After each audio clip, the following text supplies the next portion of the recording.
Update po sa ating mga native pigs. Mama pigs, no? Yan yung kinakain nila, oh. Kakaiba, no? Yan. Sahan ng saging yan na may dara. At tignan nyo naman yung tiyan. Yan. Positive pregnancy. Yan. Side view. Iyong. Iyong. Buntis. Ito. Pampisa pa lang ata. Yan. Pero positive na yung dalawa, no? Laki na ang tiyan. Iba talaga si Zeus. Yan. Yung isa mukhang di nahuli. Yan yung una. Ang laki, oh. Sumunod. Yan ang pagkain nila. Yan. Okay. Ito naman yung tatlong nabubuli. Yan. Medyo mababa na rin yung tiyan nila. Positive. Itong isa, medyo mababa na rin. Positive. At ito, mababa na rin. So, parang 6 out of 6. Buntis. Ito yung isang maliit kanina. So, mababa na rin yun. Buntis na rin. Yan ang ating mga native. At itong ating mama pig, yung pinakamatapang namin inahin. Apat na lang yung kanyang natitirang biik. Yan. Medyo kumakain na rin sila. Yan, darak ang kanyang kinakain. Yan. Itong ating hybrid. Buntis na rin. At itong ating yan. Apat na native, bagong walay. 2 days, bagong walay. Yan. Feeds pa lang kinakain nila, pero may halo na ring darak yan, tsaka saging. Try na lang lahat para pag binenta kung anong gusto nung pakain. Pwede na. Ito yung ating F1. Second parity. Ito, large white. First parity nito.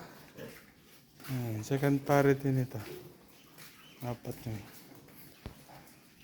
Ito,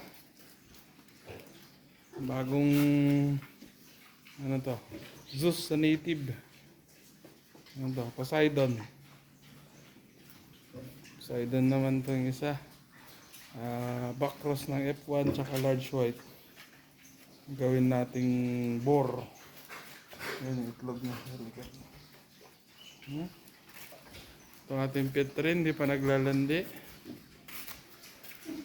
Ito ang ating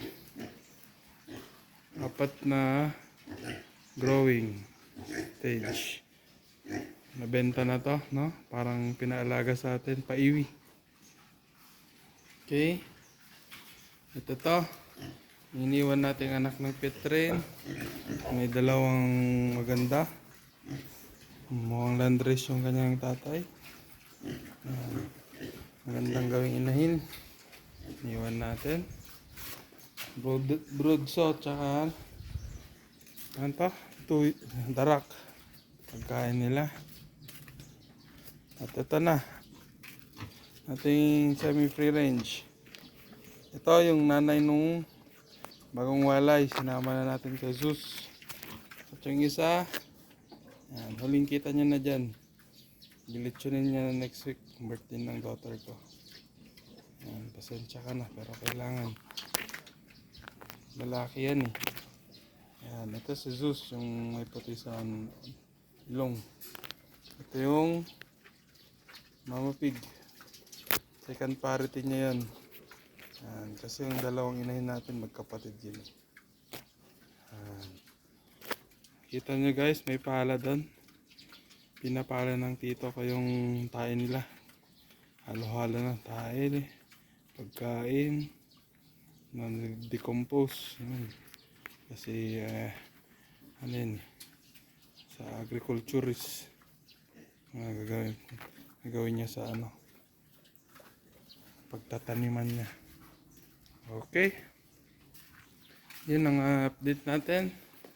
May mga incoming piglets tayo ngayon. May problema ko na kung saan sila paanakin. Kasi masyadong malaki yung ating farrowing pen. Yan, malapit na. Kita nyo naman.